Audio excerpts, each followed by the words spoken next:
안녕하십니까, 책돌입니다. 오늘 소개해드릴 책은 20년 젊어지는 우엉차 건강법입니다. 저자는 나구모 요시노리, 출판사는 한문화입니다. 저자 소개를 간단하게 하겠습니다. 니구모 요시노리, 일본 제1의 유방 성형 전문가이자 유방암 전문가인 저자는 1955년생이다. 81년 도쿄 GK 의과대학 졸업, 같은 해 도쿄 여자의과대학 성형외과에 입국했다. 저자는 일일 일식의 저자로도 유명합니다. 그럼 바로 본문을 보도록 하겠습니다. 1955년생인 저는 유방암 치료를 전문으로 하는 성형외과 의사입니다. 처음 만난 사람에게 제 나이를 말하면 하나같이 깜짝 놀랍니다.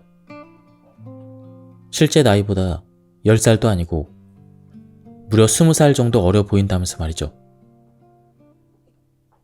사람들이 그런 반응을 보일 때마다 솔직히 기쁩니다. 젊어 보인다는 것은 기분 좋은 일이니까요. 지금부터 니구모식 회춘법을 알려드리겠습니다.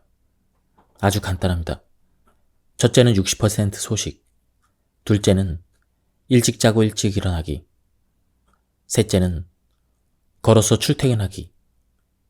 이 세 가지를 기본으로 규칙적인 생활을 했을 뿐이죠. 영양제를 먹는다든가 힘든 운동을 한다든가 비싼 도구를 사용할 필요가 전혀 없습니다. 이런 생활을 10년 이상 해오면서 저는 젊음을 되찾았습니다. 하지만 제가 젊음을 유지할 수 있는 이유가 이러한 생활 습관 때문만일까요? 아닙니다. 제 생활 습관을 강력하게 뒷받침해주면서 상승 효과를 내게 한 것이 있습니다. 바로 우엉차입니다. 우엉차를 처음 만난 것은 40대 중반쯤 아바라키현 수쿠바시의 한 농가에서 우엉을 재배하는 야마자키 케이조 씨를 통해서였습니다. 처음에는 조금 생소해서 이건 또 뭔가 싶었습니다. 그래도 왠지 몸에 좋을 것 같아 만드는 방법을 배워서 마시기 시작했습니다. 확실히 몸이 건강해지는 느낌이 들더군요. 거울을 보면 피부에 윤기가 흐르고 어딘가 생기가 흘러 보였습니다. 이거 꽤 효과가 있는데? 전 얼른 우엉차의 주 재료인 우황 성분을 조사해봤습니다. 우엉에는 정말 많은 효능이 있었습니다. 우엉에는 인간을 젊고 건강하게 만드는 영양소가 가득했습니다. 우엉의 재발견, 그야말로 젊음의 묘약을 발견한 것입니다. 우엉차의 재료인 우엉이 젊음의 묘약이라는 말은 결코 과장이 아닙니다. 우엉에는 불로장생의 근원이 되는 영양소가 듬뿍 들어있기 때문입니다. 먼저 한 가지 질문을 하겠습니다. 우엉을 조리할 때 껍질을 벗겨서 하나요? 아니면 껍질째 조리하나요? 만일 껍질을 버린다면 우엉이 젊어지는 효과는 급격하게 줄어듭니다. 우엉을 껍질째 얇게 깎아서 물에 씻으면 물 색깔이 거무스름해집니다. 보통 이 검은 물이 없어질 때까지 여러 번 헹궈내는 경우가 많죠. 그렇다면 바로 눈앞에서 젊어질 기회를 놓친 셈입니다. 우엉의 껍질에 불로장생의 묘약이 숨어있기 때문이죠. 물에 거무스름하게 묻어나오는 새까만 잿물이 바로 묘약의 정체입니다. 잿물에 함유된 주 성분은 사포닌이라는 물질입니다. 바로 고려인삼의 주 성분으로 알려진 사포닌입니다. 물론 사포닌의 종류는 여러 가지가 있고 인삼의 경우는 다른 식물에서 보이는 것과 구조가 다르다고 합니다. 사포닌을 많이 함유하고 있다고 해서 우엉 껍질의 효능을 인삼과 같다고 말할 수는 없지만 우엉 껍질의 인삼만큼 사포닌 성분이 많은 것은 사실입니다. 우엉은 시장이나 슈퍼마켓에서 몇천 원이면 살 수가 있습니다. 굳이 비싼 돈을 치르지 않아도 우엉을 사서 껍질째 조리하면 사포닌의 효능을 얻을 수가 있습니다. 그러니 우엉 껍질과 잿물을 버리지 마세요. 우엉차는 우엉을 껍질째 사용합니다. 채칼로 껍질째 잘게 썰어 찻잎을 만들죠. 우엉에서 나오는 검은 물도 걱정하지 마세요.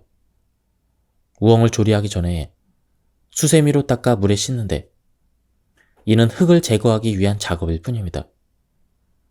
껍질을 남겨둬야 잿물도 고스란히 남습니다. 색깔이 거무스름해서 잿물이라고 표현했지만 정확히 말하면 사포닌은 과일 껍질에 함유된 폴리페놀이라는 영양소와 친구 사이입니다. 폴리페놀은 활성산소를 해가 없는 물질로 바꿔주는 항산화 물질로 혈중 콜레스테롤 수치를 낮춰주고 항암 작용과 심장 질환을 예방하는 것으로 알려져 있습니다. 우엉의 사포닌은 우리 몸에서 중요한 작용을 하는 영양소인 것이죠. 껍질 속에 그 영양소를 고스란히 남겨둔 채 우엉차를 만드는 것이 핵심입니다. 그래야 우엉차 속에 사포닌이 듬뿍 녹아들면서 젊음의 묘약이 완성됩니다. 몸짱의 열품은 남녀노소를 불문하고 다이어트를 최고의 관심사 중에 하나로 만들었습니다. 약물을 사용하거나 무리한 식이요법이나 운동보다는 우엉차를 권합니다. 우엉차가 다이어트를 도와주거든요. 우엉차를 꾸준히 마시면 살이 찌지 않는 체질로 개선할 수가 있는데 바로 우엉차의 계면 활성 작용 때문입니다. 앞에서 잠깐 얘기했던 우엉의 껍질에 들어있는 사포닌은 비누를 뜻하는 히라버 사포나에서 유래된 말로 비누처럼 발포성이 있습니다. 물에 녹으면 비누처럼 미세한 거품을 냅니다. 그 거품이 혈중 콜레스테롤과 지방에 달라붙어 씻어내는 역할을 하는 것이죠. 비누 거품이 기름에 달라붙어 우리 몸속을 닦아내는 모습을 상상해보세요. 그 현상이 콜레스테롤과 지방과 사포닌 사이에서 일어납니다. 우엉차의 효과 중 두 번째는 피부 미용 효과입니다. 우엉차를 꾸준히 마시면 피부가 정말 깨끗해집니다.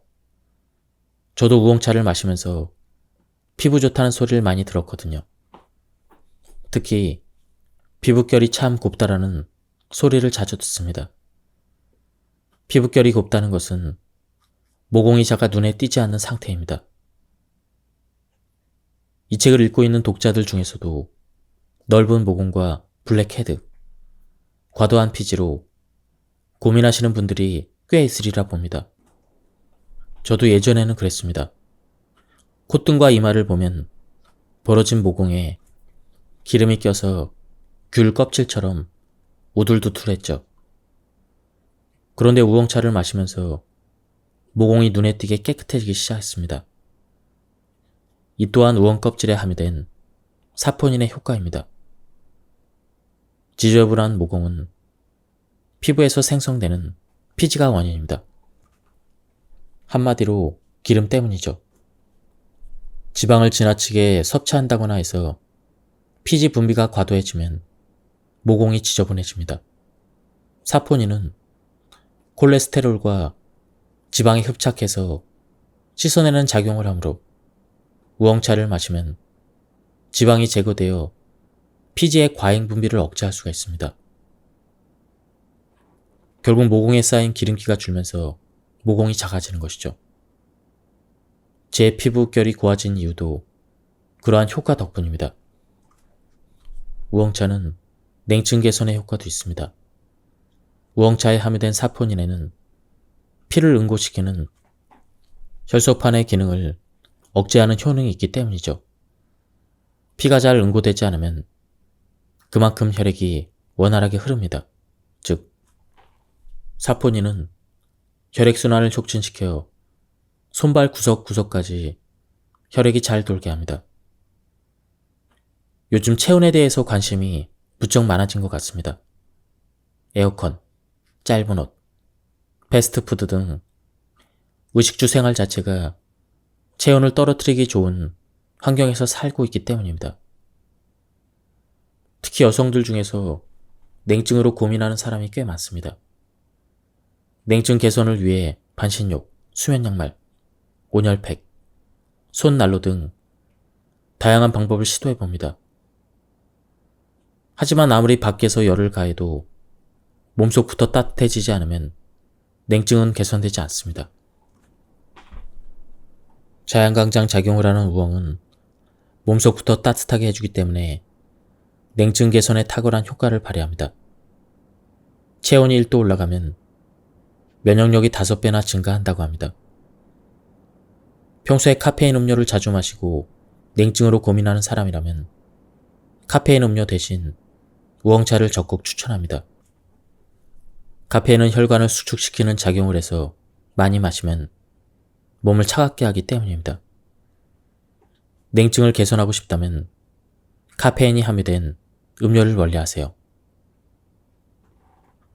우엉차는 몸을 차갑게 하는 카페인이 없을 뿐더러 혈액순환을 좋게 하는 효과가 있습니다.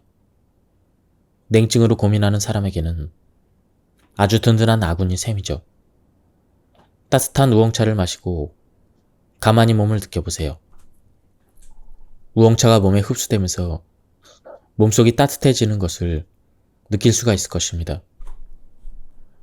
우엉차는 아무리 마셔도 소화 흡수 장애를 일으키지 않습니다. 아이가 마셔도 안심이죠. 자기 전에 마셔도 잠이 안 오는 일이 거의 없습니다.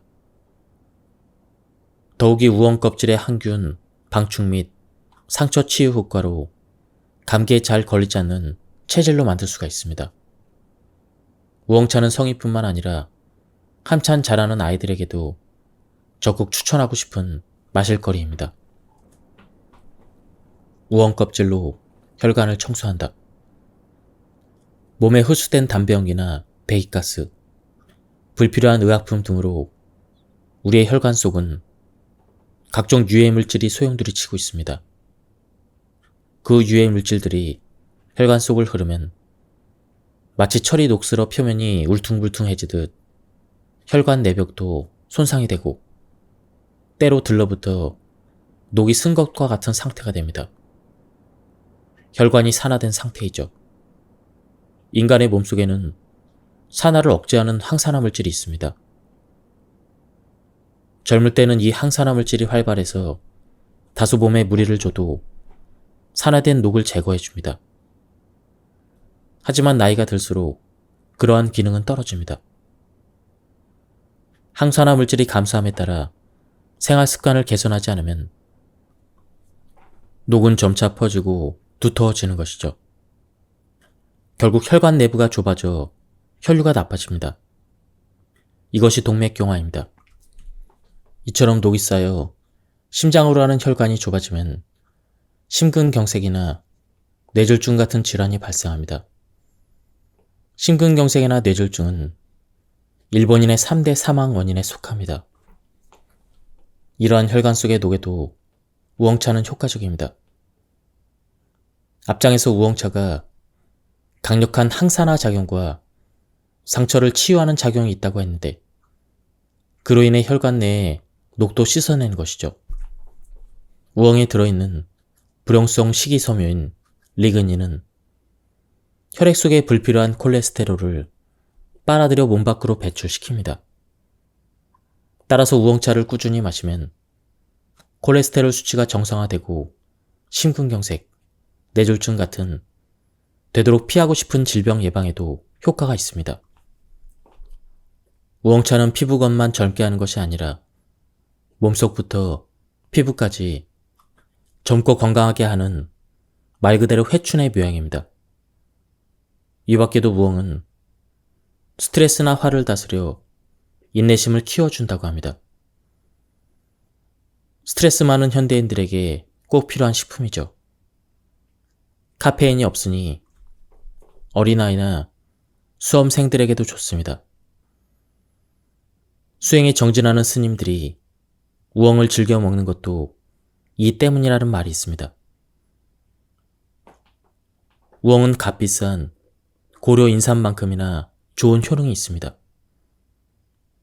게다가 값도 저렴하고 슈퍼마켓에서 손쉽게 구할 수도 있습니다. 다음은 우엉차 만드는 법입니다. 우선 준비물은 우엉 2개입니다. 될 수 있으면 손질된 우엉이 아닌 흙이 묻어있는 채를 구입하세요. 손질된 우엉은 세척할 때 껍질이 어느 정도 벗겨졌을 가능성이 있습니다. 껍질이 핵심인 우엉차를 만드는데 껍질이 빠져서는 안 되겠죠? 또 손질한 우엉은 흙 묻은 우엉에 비해 신선도나 향이 떨어집니다. 그럼 이제 우엉차를 만들어 볼까요? 물에 잘 씻어서 껍질째 가늘게 썹니다. 햇빛이 잘 드는 곳에서 한나절 말립니다. 후라이팬에서 10분간 볶습니다. 연기가 나기 직전에 멈춥니다. 차 주전자에 넣고 뜨거운 물을 부어서 마십니다. 우엉차를 만드는 법을 소개하다 보면 때때로 질문을 받습니다. 우엉이 그렇게 미용과 건강에 좋다면 조리하지 말고 그냥 먹는 게 영양소 면에서 더 좋지 않나요? 일리가 있는 말이기는 하나 햇빛에 말려서 불에 볶은 우엉을 권합니다. 몇몇 대학 연구 결과에 따르면 날 우엉보다는 볶은 우엉차가 항산화작용, 면역력 상승, 혈압 저하 효과가 더 뛰어나다고 합니다. 그리고 날 우엉보다는 우엉차가 보관하기도 편하고 잘 변질되지도 않습니다. 또 우엉을 하루에 3끼 먹는 것은 어렵겠지만 우엉차라면 매일 마셔도 질리지 않습니다. 우엉차는 햇볕에 말리고 불에 볶음으로써 약효를 높여 누구나 즐길 수 있는 건강 음료로 탄생합니다. 우엉찻잎이 완성되었다면 이제 우려서 마셔볼까요? 우엉차는 따뜻하게 해서 마시든 차갑게 해서 마시든 효능에는 변함이 없습니다. 저는 겨울에는 따뜻하게, 여름에는 차갑게 해서 마십니다. 우엉차는 한약과 비슷한 효과가 있지만 한약보다는 부담 없이 마실 수가 있습니다. 물 마시듯 마시고 싶을 때 마시면 그만인 것입니다. 식사 때 곁들여도 좋고 공부를 하거나 일하는 틈틈이 마셔도 좋습니다. 가방 안에 넣어두고 갈증이 날 때마다 목을 축여도 좋습니다. 제가 실천하고 있는 식습관은 앞서 언급했듯 60% 소식입니다. 그것도 하루에 한 끼만 먹죠. 하지만 모두에게 이 방식을 권할 생각은 없습니다. 하루 한 끼의 식사는 건강검진에서 대사증후군이라는 진단을 받은 사람들에게만 추천합니다. 대사증후군이란 만성적인 대사장애로 인해 인슐린 저항성, 고인슐린 혈증 등의 당뇨병, 비만증, 고혈압, 죽상동맥경화증 등 지질 이상 등이 한꺼번에 동반되어 나타나는 증상입니다. 한마디로 내장지방이 가득한 사람이 그 대상이죠. 그 밖의 사람들은 하루에 3끼입니다. 특히 한참 자라나는 아이들이나 임신한 여성, 환자 또는 허약 체질인 사람은 하루 한 끼만 식사만 해서는 절대로 안 됩니다. 또 폐경전 성인 여성이 다이어트를 위해서 하루 한 끼 식사를 하는 것도 바람직하지 않습니다. 내장 지방은 동물이 겨울잠을 대비해서 축적해두는 발열체입니다. 내장 지방 덕분에 오랫동안 굶주림에 견딜 수 있는 셈이죠. 성인 남성의 대부분은 내장 지방형이므로 하루 한 끼면 충분합니다. 하지만 폐경전까지의 여성은 임신을 대비해서 뱃속 공간을 비워둬야 하기 때문에 대부분 피하 지방형입니다. 하루 한 끼만 먹었다가는 저혈당으로 쓰러지기 십상이죠.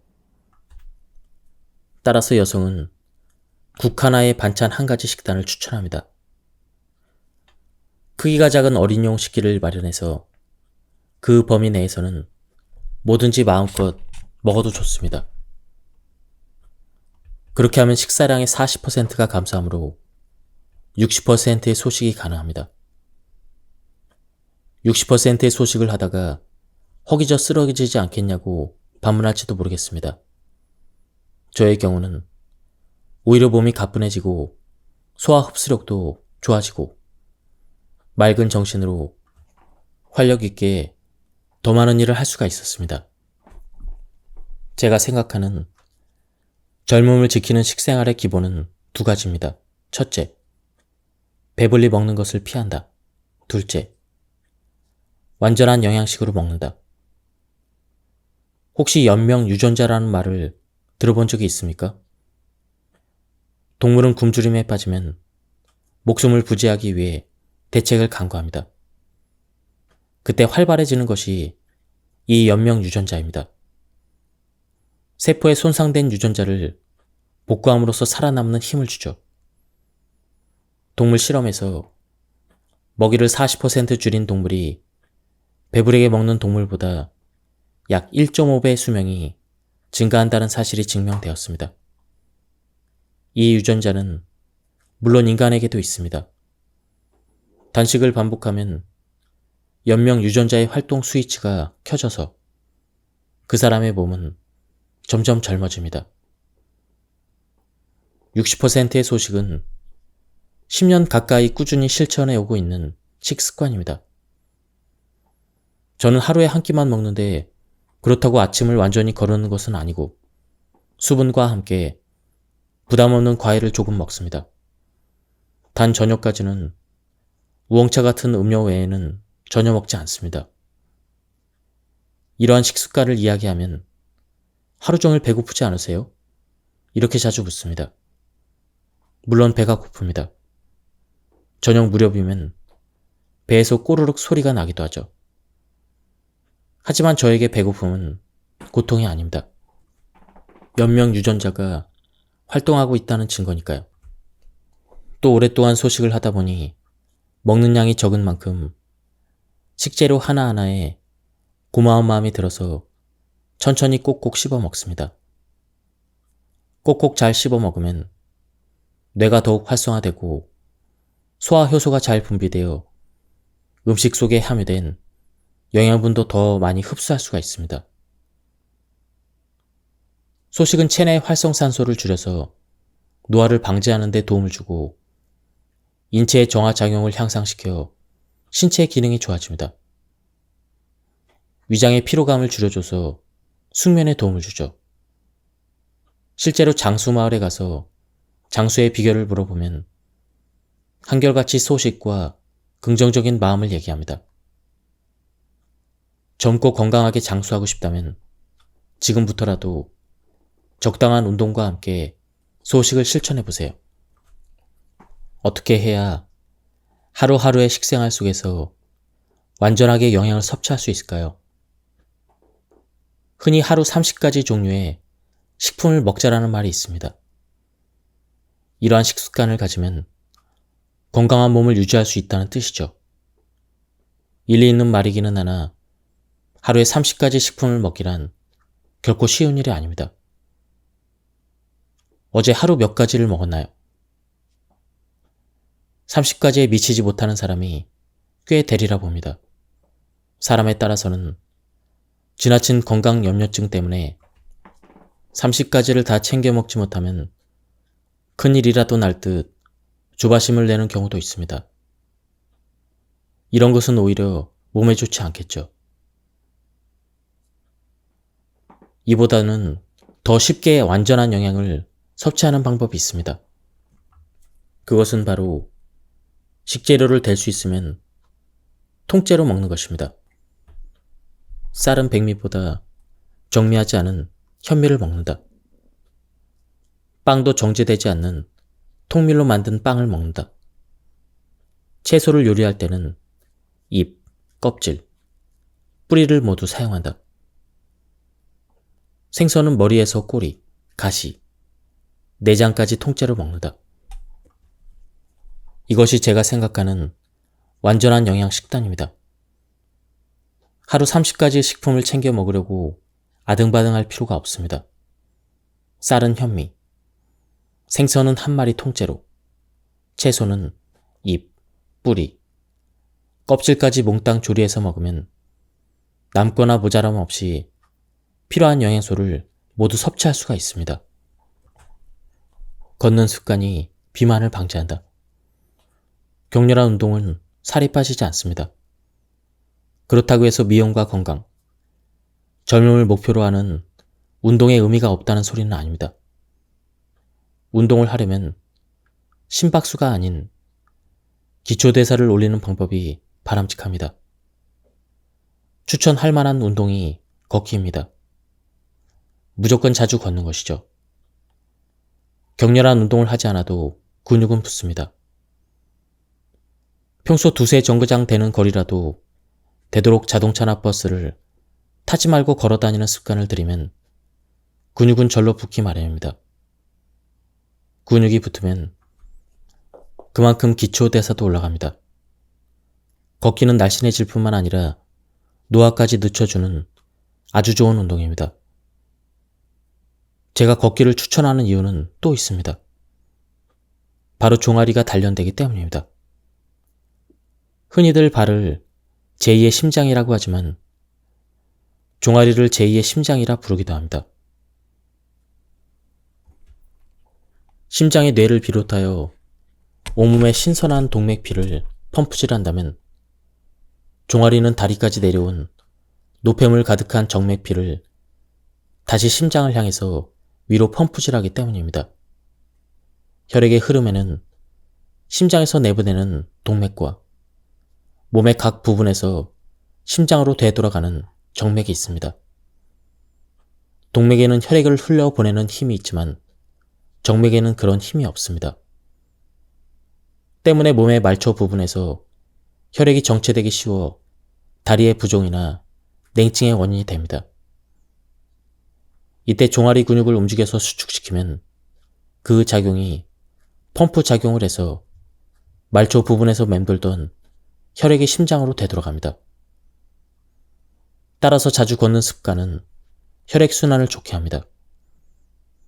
냉증이나 근육 결림이 사라지게 되는 것이죠. 냉증이나 어깨 결림으로 고민하는 여성이 많은데 그럴 때는 걷기 운동이 안성맞춤입니다. 혈액순환이 좋아진다는 것은 혈액이 깨끗해진다는 의미이기도 합니다. 걸쭉하고 오래된 피가 심장으로 쉽게 되돌아가고 심장에서 깨끗해진 피를 힘차게 내보내기 때문입니다. 혈액이 깨끗해지면 몸은 저절로 젊어집니다. 생활 습관을 고치기로 한 뒤로부터 웬만한 거리는 두 다리로 걸어 다닙니다. 병원에 출퇴근할 때도 자가용을 타지 않고 역까지 걸어가서 지하철을 이용합니다. 하루에 보통 30분에서 1시간은 걷는 셈이죠.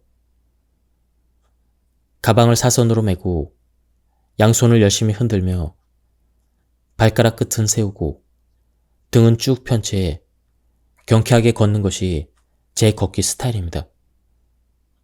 축 늘어진 채로 걷지 않고 가슴을 펴고 경쾌하게 걷되 숨은 차지 않을 만큼 겨울에도 살짝 땀이 벨 정도의 속도로 걷습니다. 숨이 차면 심박수도 올라가므로 주의해야 합니다. 걷는 코스도 중요합니다. 저는 다소 멀리 돌아가더라도 대로변보다는 샛길을 택해서 걷습니다. 차도는 대개 지름길입니다. 그래서 걸을 때도 지름길을 선택하면 온갖 배기가스로 공기가 오염된 곳을 걷게 됩니다. 모처럼 건강을 위해서 걷는 일이 허사가 되는 것이죠. 우회로를 선택하면 조금 멀리 돌아가기는 하지만 오히려 운동하기에는 알맞은 코스가 됩니다. 샛길의 또 다른 좋은 점은 녹음이 우거져서 직사광선을 피할 수 있는 길이 많다는 점입니다. 햇빛은 피부의 큰 적입니다. 햇빛에 그을리는 것이야말로 피부 화상인 셈이죠. 자외선은 김이나 주름이 생기게 되는 등 피부 노화를 촉진합니다. 자칫 피부암을 유발하기도 합니다. 그러한 햇빛을 피하기 위해서라도 녹음이 우거진 새끼를 추천합니다. 하지만 모든 새끼리 다 녹음이 우거져 있진 않기 때문에 가방에 늘 우산을 넣어서 햇빛이 강한 길에서는 양산 대신 쓰고 다닙니다. 남자가 햇빛을 피했다고 양산을 쓰고 다닌다면 무척이나 유별나 보일 것입니다. 그렇지만 깨끗한 피부를 원한다면 기미를 완전히 막기 위해서는 그 정도의 노력과 마음가짐이 필요합니다. 종아리를 단련하기 위한 운동으로 걷기 외에도 다른 습관이 있습니다.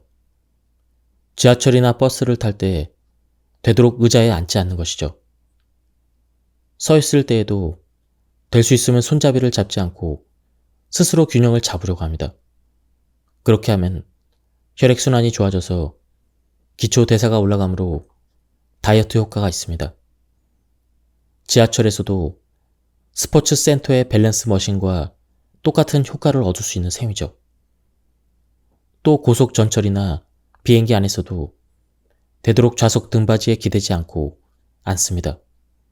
그렇게 하면 등 근육이 단련될 뿐 아니라 기초 대사도 쭉쭉 올라갑니다. 일을 하거나 공부할 때도 등을 펴고 바른 자세를 취했을 때 불필요한 지방이 붙지 않습니다. 자세만 좋아져도 군살이 정리될 것입니다. 채식주의자가 된 뒤에 몸에 일어난 변화. 저는 현재 육류를 전혀 입에 대지 않습니다. 한마디로 채식주의자죠. 40대부터 육류를 먹지 않게 되었는데 아무래도 대사증후군에 대한 걱정이 그 계기였습니다. 점점 쌓여만 가는 내장 지방을 해결하고자 고기를 끊기로 결심했죠. 원래 고기를 무척 좋아했던 저로서는 무척 괴로운 결단이었습니다. 평소 불에 구운 고기, 특히 숯불리로 기름이 주룩주룩 흘러내려서 불길이 솟을 만큼의 지방이 켜켜이 섞인 삼겹살을 즐겨 먹었습니다. 하지만 그런 식생활을 계속하다 보니 제 몸은 점점 녹이 슬어갔습니다. 실제로 육류를 자주 섭취하면 암 발생률이 높아집니다. 미국인은 고기를 즐겨 먹는데 그만큼 유방암이나 전립선암, 대장암에 걸리는 사람이 상당히 많습니다. 고기를 끊은 뒤에 제 몸 상태는 큰 변화가 있었습니다. 배 둘레의 군살이 점점 사라지는 것은 물론이고 몸무게도 줄었습니다. 그뿐만이 아닙니다. 어떠한 변화가 있었는지 자세히 소개하겠습니다. 변비가 사라진다. 채식으로 식단을 바꾸면서 처음으로 찾아온 큰 변화는 오랜 세월 고통을 주던 변비가 사라졌다는 것입니다. 화장실에 가면 상쾌하게 이를 볼 수 있게 되었죠. 고기만 먹으면 변비에 걸리기 쉽습니다. 실제로 초식동물은 식사 때마다 배변을 하는데 육식동물은 3일에 한 번밖에 배변을 하지 않습니다. 육류 성분은 그만큼 시간이 지나야 분해가 되기 때문이죠. 고기는 물을 흡수하지 않기 때문에 장내 흐름이 나빠집니다. 반면에 초식동물이 먹은 풀은 식이섬유를 듬뿍 함유하고 있습니다. 식이섬유는 물을 쭉쭉 빨아들이므로 변이 수분을 충분히 머금습니다. 따라서 장의 흐름도 원활해지죠. 채식주의자가 된 뒤에 제 식단은 주로 식이섬유가 풍부한 채소입니다. 덕분에 제 장은 초식동물과 같은 상태이죠. 또 변이 장 속에 오래 머무르지 않아 유해균이 과도하게 번식하는 일이 없으므로 대변이나 방귀에서 악취가 나지 않습니다. 입냄새 걱정이 사라지다. 대변에서 악취가 사라진다는 것은 구취 예방으로도 연결됩니다. 대변의 악취와 입냄새가 무슨 관련이 있나 싶겠지만 사실 방귀를 참으면 가스가 대장의 점막을 통해 혈관에 흡수되고 그것이 돌고 돌아 입냄새가 됩니다. 채식주의자가 된 뒤에 제 방귀에서는 악취가 나지 않습니다. 그래서 방귀를 참아도 입냄새에 악영향을 미치지 않습니다. 건강하게 오래 살기 위한 이상적인 식생활은 육류를 뺀 식단입니다. 하지만 육식에 길들여진 식단을 하루아침에 바꾼다는 것은 결코 쉬운 일이 아닙니다. 누가 뭐라 해도 고기는 맛이 있으니까요. 고기를 완전히 끊는 일이 사람에 따라서는 상당한 스트레스입니다. 그래서 완전히 끊으세요라고 하지 않습니다. 하지만 될 수 있으면 육류는 일주일에 한 번 정도로 자제해보세요. 그렇게만 해도 몸은 꽤 달라집니다. 이런 이야기를 하면 고기를 안 먹으면 단백질 섭취를 못하는데 건강에는 문제가 없나요? 이런 질문을 합니다. 제 대답은 이렇습니다. 괜찮습니다.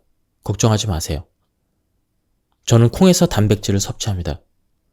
두부, 된장, 청국장, 나토, 두유 등을 통해 양질의 단백질을 충분히 공급받을 수가 있습니다. 한편 육류를 안 먹는 생활로 부족하기 쉬운 지질은 등푸른 생선 또는 참기름으로 볶은 채소로 보충합니다. 특히 제가 추천하는 식품은 등푸른 생선입니다. 고기와 마찬가지로 동물성 지방을 함유하고 있지만 고기와 달리 몸에 좋기 때문이죠. 육지에 생활하는 동물과 등푸른 생선처럼 물속에서 서식하는 동물은 같은 동물성 지방이라도 질이 다릅니다.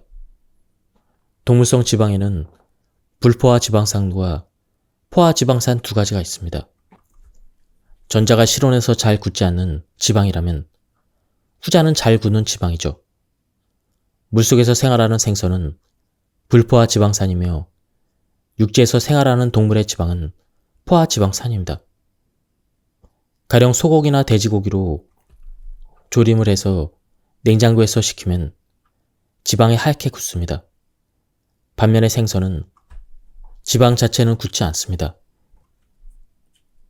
그럼 생선 지방은 왜 굳지 않을까요? 생선은 변온 동물이기 때문입니다. 주위 온도에 따라 체온이 달라지죠. 수온이 5도라면 그 물속에서 헤엄치는 물고기의 체온도 5도가 됩니다. 그때도 물고기의 체내 지방분은 굳지 않습니다. 반면 소나 돼지는 항온 동물로 외부의 추위나 더위에 상관없이 37도 정도의 체온을 유지합니다. 그리고 기름 부분을 추출해 실온 15도 정도의 장소에 두면 하얗게 변합니다. 실온에서 굳는다는 것은 몸속 혈관 속에서도 굳을 수 있다는 뜻입니다. 혈액이 걸쭉해집니다. 다시 말해 동물성 지방 중 포화 지방산을 과다 섭취하면 걸쭉한 피를 만들어냅니다. 혈액순환을 악화시켜 심장병이나 뇌졸중의 원인이 되기도 합니다. 그에 비해서 불포화 지방산인 등푸른 생선은 많이 먹어도 혈액이 걸쭉해지지 않습니다. 흰살 생선이 아닌 등푸른 생선이 좋은 이유는 등푸른 생선의 생활권이 수면 가까이에 있기 때문입니다. 반면에 흰살 생선은 대개 바다 깊은 곳에서 서식합니다. 수면 가까이라는 것은 늘 자외선에 노출된 생활이라는 것입니다. 늘 산화의 위협에 노출된 셈이죠. 때문에 등푸른 생선의 껍질은 항산화 작용을 해서 산화를 최대한 막습니다. 정리하면 동물성 지방을 섭취할 때는 등푸른 생선을 먹되 항산화 기능이 듬뿍 함유된 껍질까지 남김없이 먹는 것이 좋습니다. 이제 앞에서 언급한 60%의 소식에 대해서 더 자세히 설명하겠습니다. 60%의 소식은 배불리 먹지 않고 조금 배가 덜 찬 상태를 유지하는 식사법입니다. 구체적인 양은 국 하나에 반찬 한 가지를 떠올리면 됩니다. 밥과 된장국, 그리고 하나의 반찬. 이 양을 기준으로 하면 60%의 소식이 됩니다. 단, 큼직한 그릇에 수북이 담는다면 의미가 없습니다. 식기의 크기에도 신경을 써야 합니다. 밥과 국은 어린이용 식기에, 반찬은 찻잔 받침에 담으면 좋습니다. 물론 한 그릇 떠가 없기 때문입니다. 이것은 60% 소식 분량입니다. 이렇게 해서 영양소를 제대로 섭취할 수 있을까? 이런 의문이 든다면 걱정 마세요. 한참 일하는 사람도 이 정도의 식단이면 필요한 영양소를 모두 섭취할 수가 있습니다. 식사량을 정했다면 어떤 음식을 먹어야 좋을까요? 국 하나, 반찬 하나는 뭐든지 먹어도 오케이입니다. 튀김을 먹고 싶을 때는 튀김, 고기가 당길 때는 고기를 먹으면 됩니다. 밥은 볶음밥이든 영양밥이든 상관없습니다. 물론 바람직한 식단은 있습니다. 현미밥과 채소가 듬뿍 들어간 된장국, 그리고 꽁치나 정갱이 같은 등푸른 생선이죠. 이것은 어디까지나 모범 답안입니다. 매번 모범 식단으로 먹으려 들면 스트레스가 쌓일 수가 있습니다. 그래서 저는 강연 등에서 국 하나 반찬 하나를 권할 때는 그날 먹고 싶은 걸 먹으면 된다라고 합니다. 분량만 확실히 지킨다면 살이 찔 일은 없습니다. 국 하나 반찬 하나 식단을 한 달쯤 지속하면 허리둘레 군살이 사라지는 것을 실감하게 됩니다. 몸무게는 줄어들죠. 하지만 계속 살이 빠지는 것이 아니라 적정 몸무게가 되면 살은 더 이상 빠지지 않고 그 상태를 유지합니다. 지금까지 이 책에 대한 리뷰를 모두 마쳤습니다.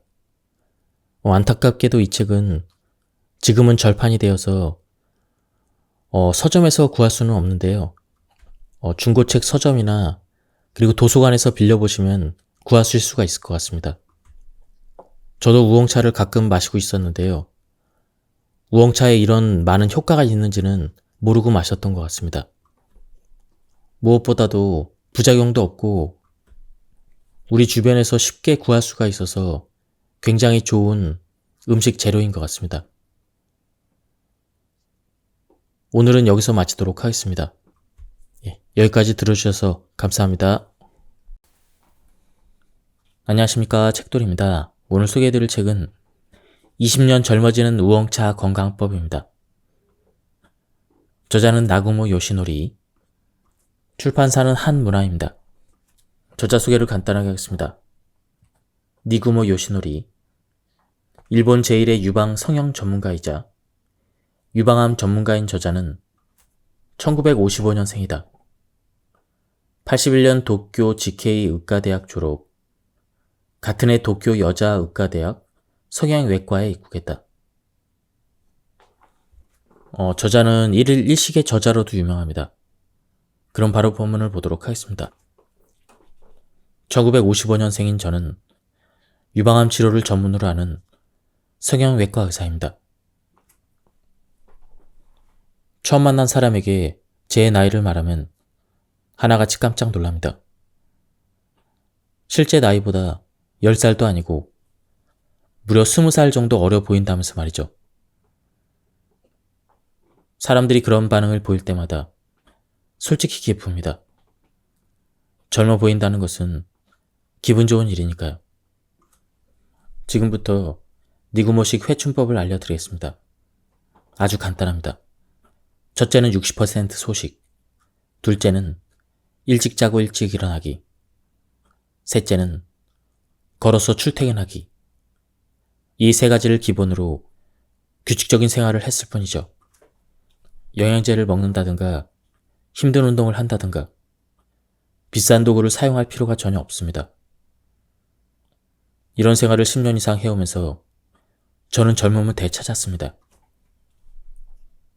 하지만 제가 젊음을 유지할 수 있는 이유가 이러한 생활 습관 때문만일까요? 아닙니다. 제 생활 습관을 강력하게 뒷받침해주면서 상승 효과를 내게 한 것이 있습니다. 바로 우엉차입니다. 우엉차를 처음 만난 것은 40대 중반쯤 아와라키현 수쿠바시의 한 농가에서 우엉을 재배하는 야마자키 케이조 씨를 통해서였습니다. 처음에는 조금 생소해서 이건 또 뭔가 싶었습니다. 그래도 왠지 몸에 좋을 것 같아 만드는 방법을 배워서 마시기 시작했습니다. 확실히 몸이 건강해지는 느낌이 들더군요. 거울을 보면 피부에 윤기가 흐르고 어딘가 생기가 흘러 보였습니다. 이거 꽤 효과가 있는데? 전 얼른 우엉차의 주 재료인 우황 성분을 조사해 봤습니다. 우엉에는 정말 많은 효능이 있었습니다. 우엉에는 인간을 젊고 건강하게 만드는 영양소가 가득했습니다. 우엉의 재발견. 그야말로 젊음의 묘약을 발견한 것입니다. 우엉차의 재료인 우엉이 젊음의 묘약이라는 말은 결코 과장이 아닙니다. 우엉에는 불로장생의 근원이 되는 영양소가 듬뿍 들어있기 때문입니다. 먼저 한 가지 질문을 하겠습니다. 우엉을 조리할 때 껍질을 벗겨서 하나요? 아니면 껍질째 조리하나요? 만일 껍질을 버린다면 우엉이 젊어지는 효과는 급격하게 줄어듭니다. 우엉을 껍질째 얇게 깎아서 물에 씻으면 물 색깔이 거무스름해집니다. 보통 이 검은 물이 없어질 때까지 여러 번 헹궈내는 경우가 많죠. 그렇다면 바로 눈앞에서 젊어질 기회를 놓친 셈입니다. 우엉의 껍질에 불로장생의 묘약이 숨어있기 때문이죠. 물에 거무스름하게 묻어나오는 새까만 잿물이 바로 묘약의 정체입니다. 잿물에 함유된 주 성분은 사포닌이라는 물질입니다. 바로 고려인삼의 주 성분으로 알려진 사포닌입니다. 물론 사포닌의 종류는 여러 가지가 있고 인삼의 경우는 다른 식물에서 보이는 것과 구조가 다르다고 합니다. 사포닌을 많이 함유하고 있다고 해서 우엉 껍질의 효능을 인삼과 같다고 말할 수는 없지만 우엉 껍질의 인삼만큼 사포닌 성분이 많은 것은 사실입니다. 우엉은 시장이나 슈퍼마켓에서 몇천 원이면 살 수가 있습니다. 굳이 비싼 돈을 치르지 않아도 우엉을 사서 껍질째 조리하면 사포닌의 효능을 얻을 수가 있습니다. 그러니 우엉 껍질과 잿물을 버리지 마세요. 우엉차는 우엉을 껍질째 사용합니다. 채칼로 껍질째 잘게 썰어 찻잎을 만들죠. 우엉에서 나오는 검은 물도 걱정하지 마세요. 우엉을 조리하기 전에 수세미로 닦아 물에 씻는데 이는 흙을 제거하기 위한 작업일 뿐입니다. 껍질을 남겨둬야 잿물도 고스란히 남습니다. 색깔이 거무스름해서 잿물이라고 표현했지만 정확히 말하면 사포닌은 과일 껍질에 함유된 폴리페놀이라는 영양소와 친구 사이입니다. 폴리페놀은 활성산소를 해가 없는 물질로 바꿔주는 항산화 물질로 혈중 콜레스테롤 수치를 낮춰주고 항암 작용과 심장 질환을 예방하는 것으로 알려져 있습니다. 우엉의 사포닌은 우리 몸에서 중요한 작용을 하는 영양소인 것이죠. 껍질 속에 그 영양소를 고스란히 남겨둔 채 우엉차를 만드는 것이 핵심입니다. 그래야 우엉차 속에 사포닌이 듬뿍 녹아들면서 젊음의 묘약이 완성됩니다. 몸짱의 열풍은 남녀노소를 불문하고 다이어트를 최고의 관심사 중에 하나로 만들었습니다. 약물을 사용하거나 무리한 식이요법이나 운동보다는 우엉차를 권합니다. 우엉차가 다이어트를 도와주거든요.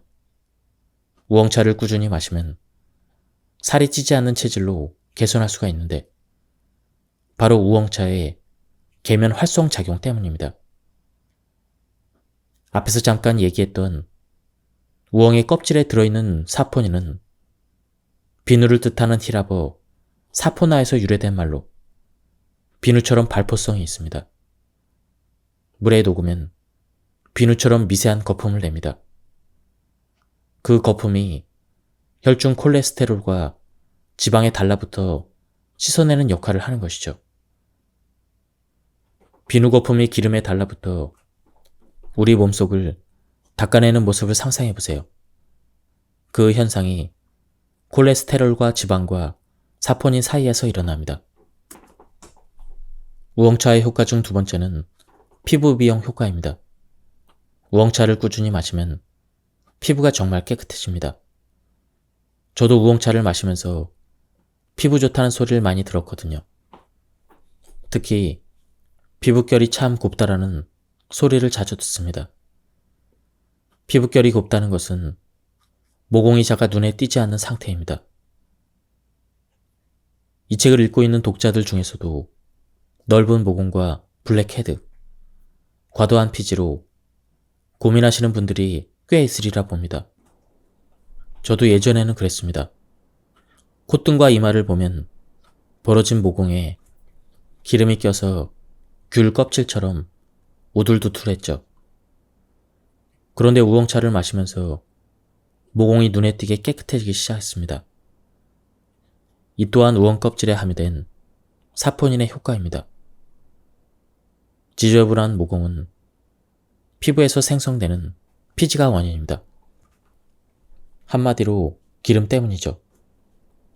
지방을 지나치게 섭취한다거나 해서 피지 분비가 과도해지면 모공이 지저분해집니다.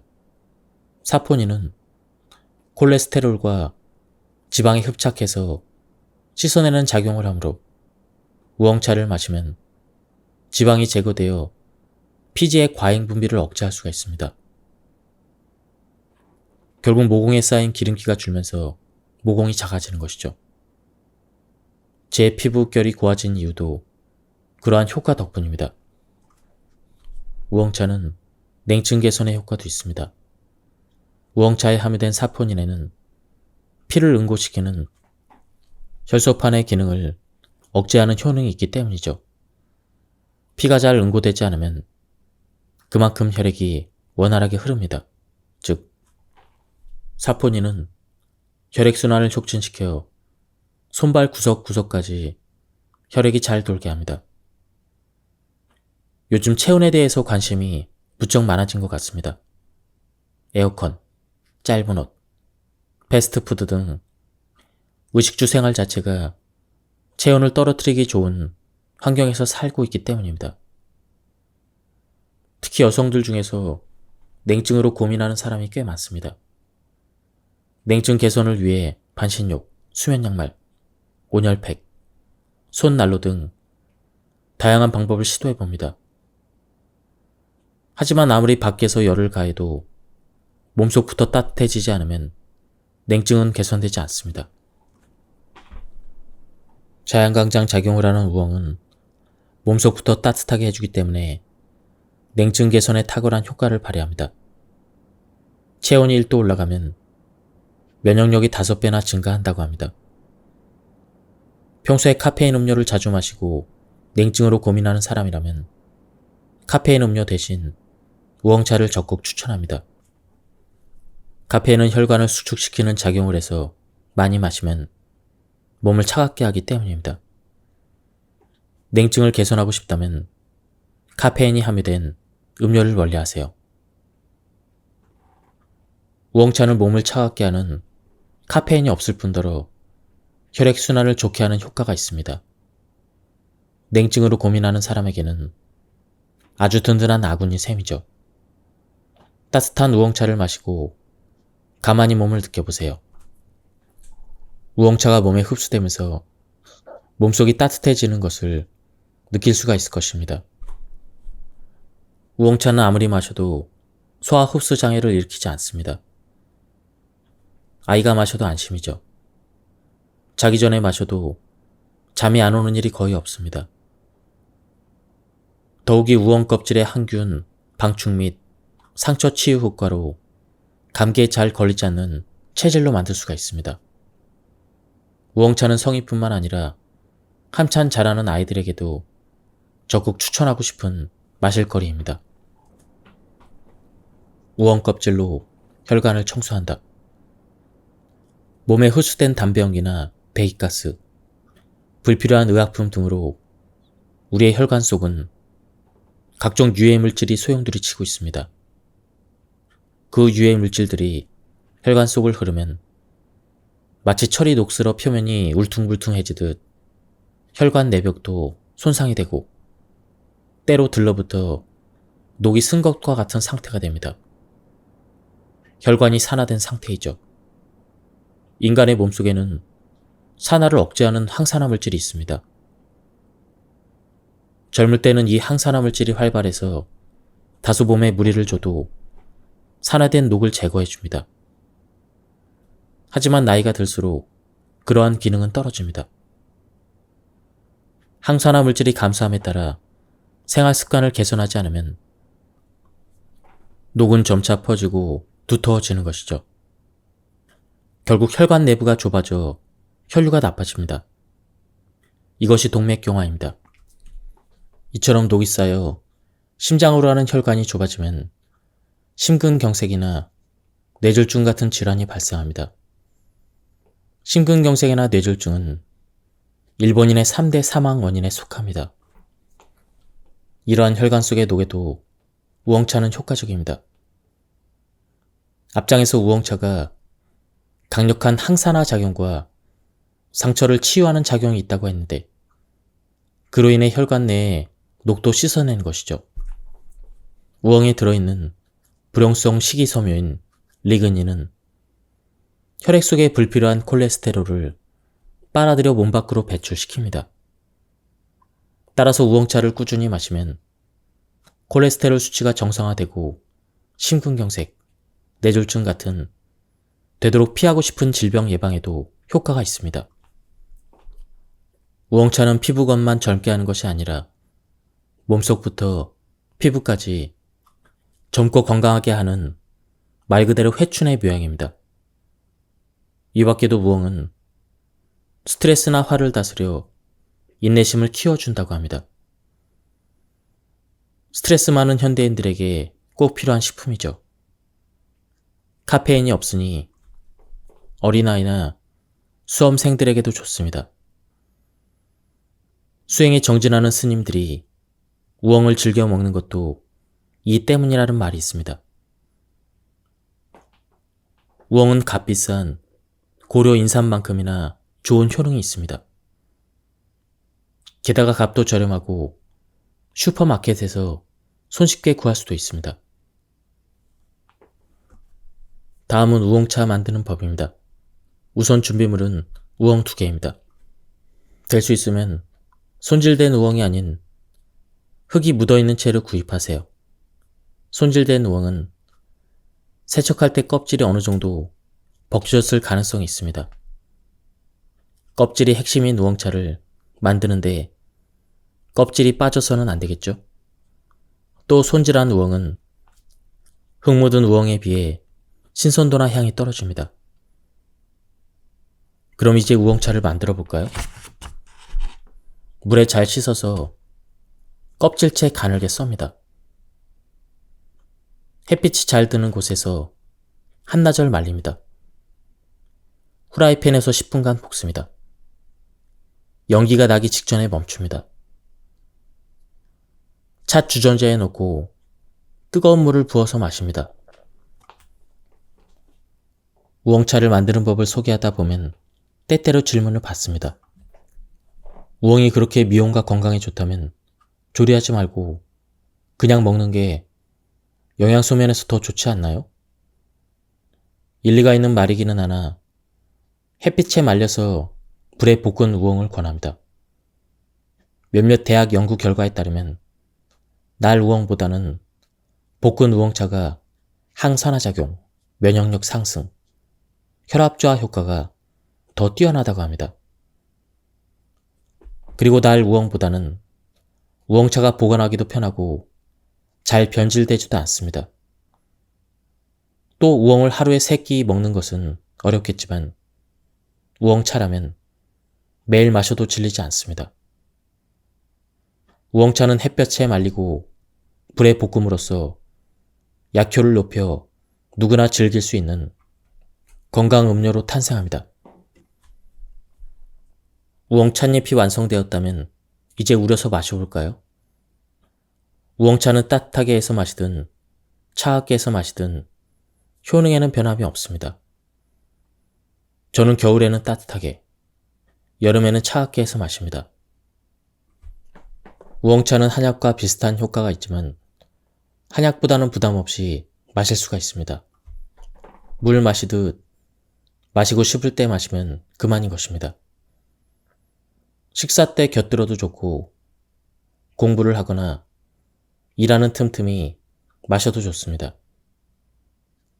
가방 안에 넣어두고 갈증이 날 때마다 목을 축여도 좋습니다. 제가 실천하고 있는 식습관은 앞서 언급했듯 60% 소식입니다. 그것도 하루에 한 끼만 먹죠. 하지만 모두에게 이 방식을 권할 생각은 없습니다. 하루 한 끼의 식사는 건강검진에서 대사증후군이라는 진단을 받은 사람들에게만 추천합니다. 대사증후군이란 만성적인 대사장애로 인해 인슐린 저항성, 고인슐린 혈증 등의 당뇨병, 비만증, 고혈압, 죽상동맥경화증 등 지질 이상 등이 한꺼번에 동반되어 나타나는 증상입니다. 한마디로 내장지방이 가득한 사람이 그 대상이죠. 그 밖의 사람들은 하루에 3끼입니다. 특히 한참 자라나는 아이들이나 임신한 여성, 환자 또는 허약 체질인 사람은 하루 한 끼만 식사만 해서는 절대로 안 됩니다. 또 폐경전 성인 여성이 다이어트를 위해서 하루 한 끼 식사를 하는 것도 바람직하지 않습니다. 내장 지방은 동물이 겨울잠을 대비해서 축적해두는 발열체입니다. 내장 지방 덕분에 오랫동안 굶주림에 견딜 수 있는 셈이죠. 성인 남성의 대부분은 내장 지방형이므로 하루 한 끼면 충분합니다. 하지만 폐경전까지의 여성은 임신을 대비해서 뱃속 공간을 비워둬야 하기 때문에 대부분 피하 지방형입니다. 하루 한 끼만 먹었다가는 저혈당으로 쓰러지기 십상이죠. 따라서 여성은 국 하나에 반찬 한 가지 식단을 추천합니다. 크기가 작은 어린이용 식기를 마련해서 그 범위 내에서는 뭐든지 마음껏 먹어도 좋습니다. 그렇게 하면 식사량의 40%가 감소하므로 60%의 소식이 가능합니다. 60%의 소식을 하다가 허기져 쓰러지지 않겠냐고 반문할지도 모르겠습니다. 저의 경우는 오히려 몸이 가뿐해지고 소화 흡수력도 좋아지고 맑은 정신으로 활력 있게 더 많은 일을 할 수가 있었습니다. 제가 생각하는 젊음을 지키는 식생활의 기본은 2가지입니다. 첫째, 배불리 먹는 것을 피한다. 둘째, 완전한 영양식으로 먹는다. 혹시 연명 유전자라는 말을 들어본 적이 있습니까? 동물은 굶주림에 빠지면 목숨을 부지하기 위해 대책을 강구합니다. 그때 활발해지는 것이 이 연명 유전자입니다. 세포에 손상된 유전자를 복구함으로써 살아남는 힘을 주죠. 동물 실험에서 먹이를 40% 줄인 동물이 배부르게 먹는 동물보다 약 1.5배의 수명이 증가한다는 사실이 증명되었습니다. 이 유전자는 물론 인간에게도 있습니다. 단식을 반복하면 연명 유전자의 활동 스위치가 켜져서 그 사람의 몸은 점점 젊어집니다. 60%의 소식은 10년 가까이 꾸준히 실천해 오고 있는 식습관입니다. 저는 하루에 한 끼만 먹는데 그렇다고 아침을 완전히 거르는 것은 아니고 수분과 함께 부담 없는 과일을 조금 먹습니다. 단 저녁까지는 우엉차 같은 음료 외에는 전혀 먹지 않습니다. 이러한 식습관을 이야기하면 하루 종일 배고프지 않으세요? 이렇게 자주 묻습니다. 물론 배가 고픕니다. 저녁 무렵이면 배에서 꼬르륵 소리가 나기도 하죠. 하지만 저에게 배고픔은 고통이 아닙니다. 몇 명 유전자가 활동하고 있다는 증거니까요. 또 오랫동안 소식을 하다 보니 먹는 양이 적은 만큼 식재료 하나하나에 고마운 마음이 들어서 천천히 꼭꼭 씹어 먹습니다. 꼭꼭 잘 씹어 먹으면 뇌가 더욱 활성화되고 소화 효소가 잘 분비되어 음식 속에 함유된 영양분도 더 많이 흡수할 수가 있습니다. 소식은 체내 활성산소를 줄여서 노화를 방지하는 데 도움을 주고 인체의 정화작용을 향상시켜 신체의 기능이 좋아집니다. 위장의 피로감을 줄여줘서 숙면에 도움을 주죠. 실제로 장수 마을에 가서 장수의 비결을 물어보면 한결같이 소식과 긍정적인 마음을 얘기합니다. 젊고 건강하게 장수하고 싶다면 지금부터라도 적당한 운동과 함께 소식을 실천해 보세요. 어떻게 해야 하루하루의 식생활 속에서 완전하게 영양을 섭취할 수 있을까요? 흔히 하루 30가지 종류의 식품을 먹자라는 말이 있습니다.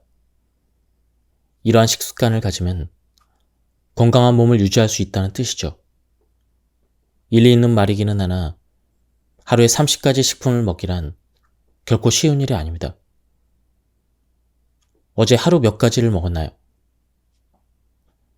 30가지에 미치지 못하는 사람이 꽤 되리라 봅니다.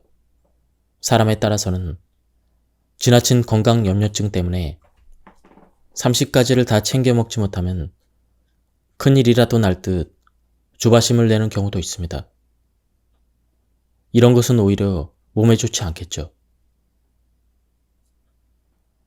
이보다는 더 쉽게 완전한 영양을 섭취하는 방법이 있습니다. 그것은 바로 식재료를 댈 수 있으면 통째로 먹는 것입니다. 쌀은 백미보다 정미하지 않은 현미를 먹는다. 빵도 정제되지 않는 통밀로 만든 빵을 먹는다. 채소를 요리할 때는 잎, 껍질, 뿌리를 모두 사용한다. 생선은 머리에서 꼬리, 가시, 내장까지 통째로 먹는다. 이것이 제가 생각하는 완전한 영양 식단입니다. 하루 30가지 식품을 챙겨 먹으려고 아등바등할 필요가 없습니다. 쌀은 현미, 생선은 한 마리 통째로, 채소는 잎, 뿌리, 껍질까지 몽땅 조리해서 먹으면 남거나 모자람 없이 필요한 영양소를 모두 섭취할 수가 있습니다. 걷는 습관이 비만을 방지한다. 격렬한 운동은 살이 빠지지 않습니다. 그렇다고 해서 미용과 건강, 젊음을 목표로 하는 운동에 의미가 없다는 소리는 아닙니다. 운동을 하려면 심박수가 아닌 기초대사를 올리는 방법이 바람직합니다. 추천할 만한 운동이 걷기입니다. 무조건 자주 걷는 것이죠. 격렬한 운동을 하지 않아도 근육은 붙습니다.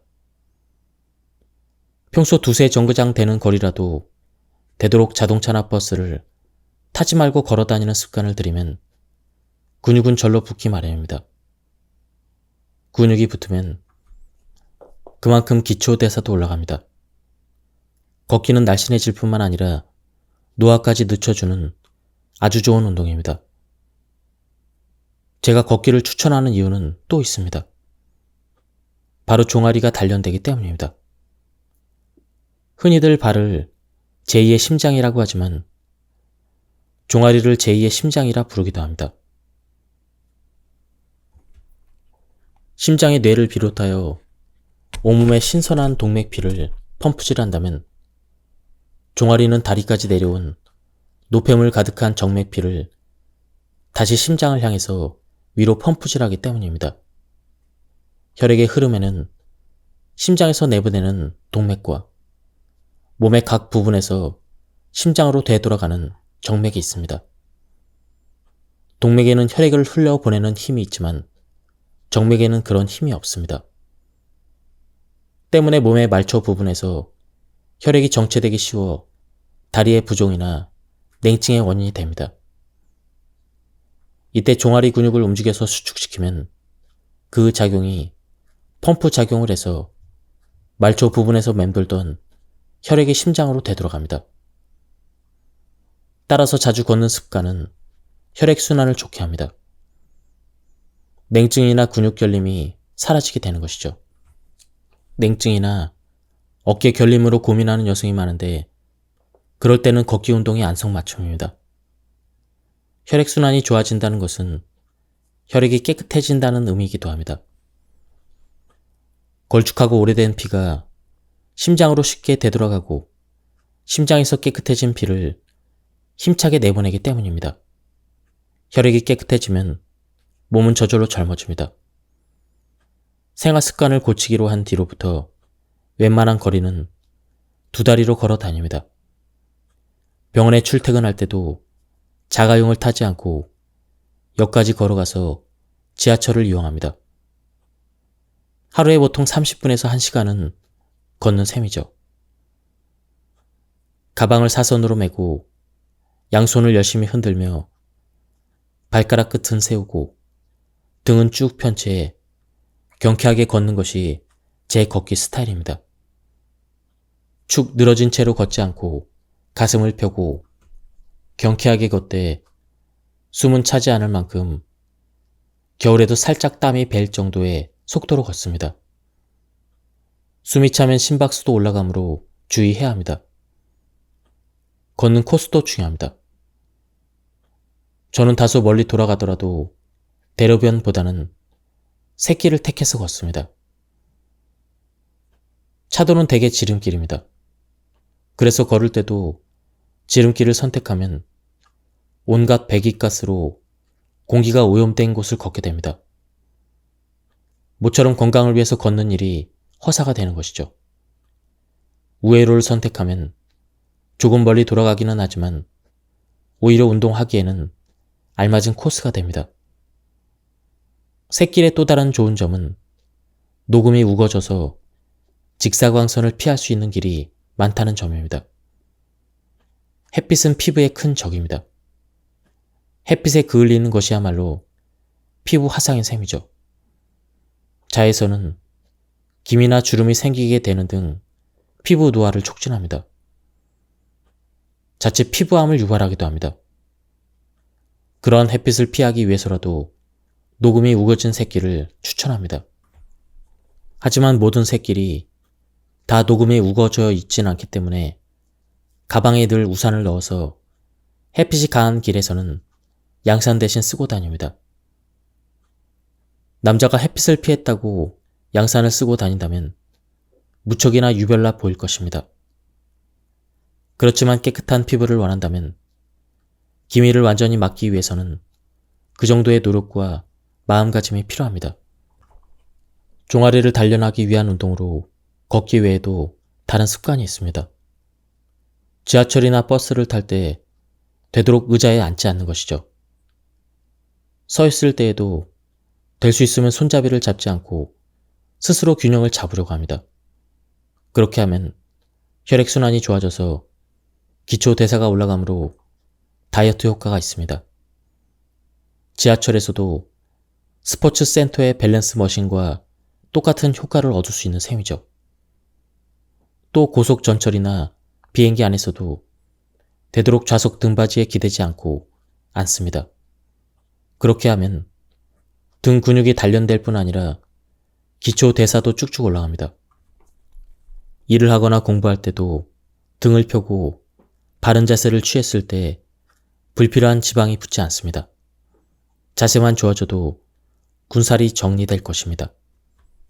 채식주의자가 된 뒤에 몸에 일어난 변화. 저는 현재 육류를 전혀 입에 대지 않습니다. 한마디로 채식주의자죠. 40대부터 육류를 먹지 않게 되었는데 아무래도 대사 증후군에 대한 걱정이 그 계기였습니다. 점점 쌓여만 가는 내장 지방을 해결하고자 고기를 끊기로 결심했죠. 원래 고기를 무척 좋아했던 저로서는 무척 괴로운 결단이었습니다. 평소 불에 구운 고기, 특히 숯불리로 기름이 주룩주룩 흘러내려서 불길이 솟을 만큼의 지방이 켜켜이 섞인 삼겹살을 즐겨 먹었습니다. 하지만 그런 식생활을 계속하다 보니 제 몸은 점점 녹이 슬어갔습니다. 실제로 육류를 자주 섭취하면 암 발생률이 높아집니다. 미국인은 고기를 즐겨 먹는데 그만큼 유방암이나 전립선암, 대장암에 걸리는 사람이 상당히 많습니다. 고기를 끊은 뒤에 제 몸 상태는 큰 변화가 있었습니다. 배 둘레의 군살이 점점 사라지는 것은 물론이고 몸무게도 줄었습니다. 그뿐만이 아닙니다. 어떠한 변화가 있었는지 자세히 소개하겠습니다. 변비가 사라진다. 채식으로 식단을 바꾸면서 처음으로 찾아온 큰 변화는 오랜 세월 고통을 주던 변비가 사라졌다는 것입니다. 화장실에 가면 상쾌하게 이를 볼 수 있게 되었죠. 고기만 먹으면 변비에 걸리기 쉽습니다. 실제로 초식동물은 식사 때마다 배변을 하는데 육식동물은 3일에 한 번밖에 배변을 하지 않습니다. 육류 성분은 그만큼 시간이 지나야 분해가 되기 때문이죠. 고기는 물을 흡수하지 않기 때문에 장내 흐름이 나빠집니다. 반면에 초식동물이 먹은 풀은 식이섬유를 듬뿍 함유하고 있습니다.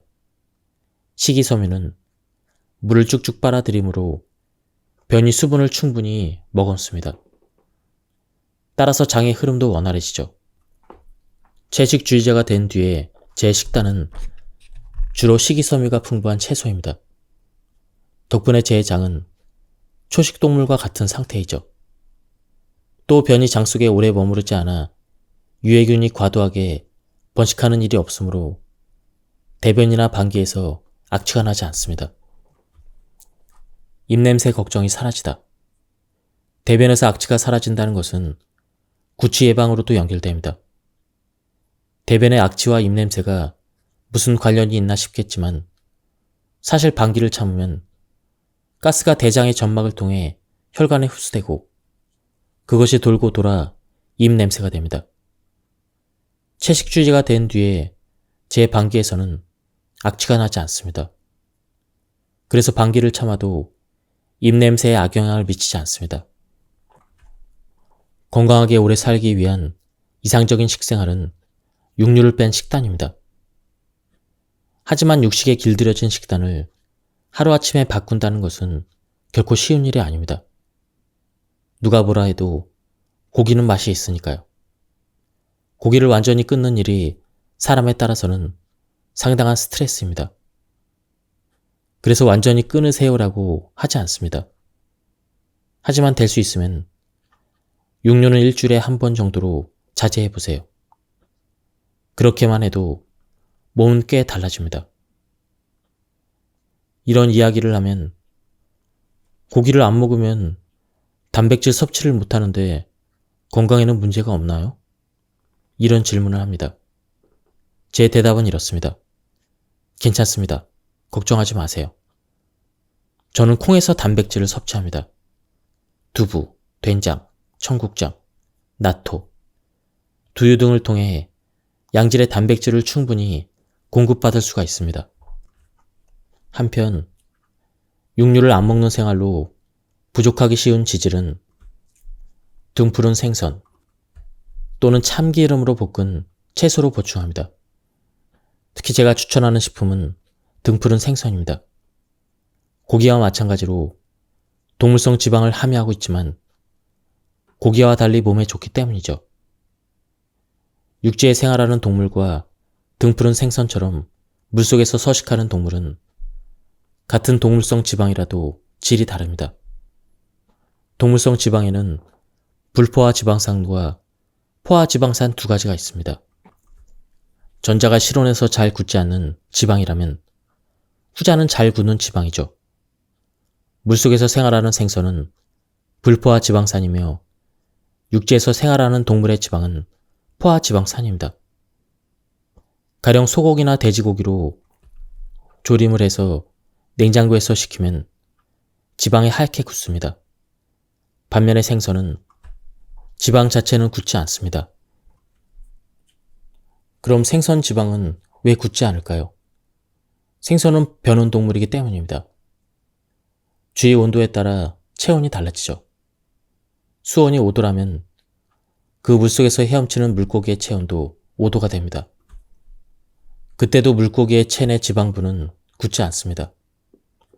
반면 소나 돼지는 항온 동물로 외부의 추위나 더위에 상관없이 37도 정도의 체온을 유지합니다. 그리고 기름 부분을 추출해 실온 15도 정도의 장소에 두면 하얗게 변합니다. 실온에서 굳는다는 것은 몸속 혈관 속에서도 굳을 수 있다는 뜻입니다. 혈액이 걸쭉해집니다. 다시 말해 동물성 지방 중 포화 지방산을 과다 섭취하면 걸쭉한 피를 만들어냅니다. 혈액순환을 악화시켜 심장병이나 뇌졸중의 원인이 되기도 합니다. 그에 비해서 불포화 지방산인 등푸른 생선은 많이 먹어도 혈액이 걸쭉해지지 않습니다. 흰살 생선이 아닌 등푸른 생선이 좋은 이유는 등푸른 생선의 생활권이 수면 가까이에 있기 때문입니다. 반면에 흰살 생선은 대개 바다 깊은 곳에서 서식합니다. 수면 가까이라는 것은 늘 자외선에 노출된 생활이라는 것입니다. 늘 산화의 위협에 노출된 셈이죠. 때문에 등푸른 생선의 껍질은 항산화 작용을 해서 산화를 최대한 막습니다. 정리하면 동물성 지방을 섭취할 때는 등푸른 생선을 먹되 항산화 기능이 듬뿍 함유된 껍질까지 남김없이 먹는 것이 좋습니다. 이제 앞에서 언급한 60%의 소식에 대해서 더 자세히 설명하겠습니다. 60%의 소식은 배불리 먹지 않고 조금 배가 덜 찬 상태를 유지하는 식사법입니다. 구체적인 양은 국 하나에 반찬 한 가지를 떠올리면 됩니다. 밥과 된장국, 그리고 하나의 반찬. 이 양을 기준으로 하면 60%의 소식이 됩니다. 단, 큼직한 그릇에 수북이 담는다면 의미가 없습니다. 식기의 크기에도 신경을 써야 합니다. 밥과 국은 어린이용 식기에, 반찬은 찻잔 받침에 담으면 좋습니다. 물론 한 그릇 더가 없기 때문입니다. 이것은 60% 소식 분량입니다. 이렇게 해서 영양소를 제대로 섭취할 수 있을까? 이런 의문이 든다면 걱정 마세요. 한참 일하는 사람도 이 정도의 식단이면 필요한 영양소를 모두 섭취할 수가 있습니다. 식사량을 정했다면 어떤 음식을 먹어야 좋을까요? 국 하나, 반찬 하나는 뭐든지 먹어도 오케이입니다. 튀김을 먹고 싶을 때는 튀김, 고기가 당길 때는 고기를 먹으면 됩니다. 밥은 볶음밥이든 영양밥이든 상관없습니다.